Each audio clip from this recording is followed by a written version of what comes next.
పార్థ, సాంఖ్యయోగం వలన మనిషి పరమాత్మను నిరంతరం స్మరిస్తూ ఉంటాడు. పరమాత్మను స్మరించడం వలన మనిషి మనసులో అంకిత భావం ఉత్పన్నమవుతుంది. అటువంటి భావాన్ని భక్తి అని అంటారు. భక్తి వలన మనిషికి సత్య అసత్యాల జ్ఞానం లభిస్తుంది.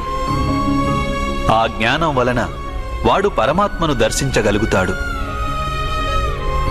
అలా ఎవరైతే పరమాత్మను దర్శించగలుగుతారో వారే వాస్తవమైన కర్మయోగిగా మారగలరు. జన్మల పరంపర నుండి విముక్తి చెంది మోక్షాన్ని పొందగలుగుతారు. ఆత్మలన్నింటికీ అంతిమ లక్ష్యం అదే. ధర్మం యొక్క అంతిమ చరణం కూడా అదే. కానీ నేను పరమాత్మను దర్శించకుండా అంకిత భావం ఎలా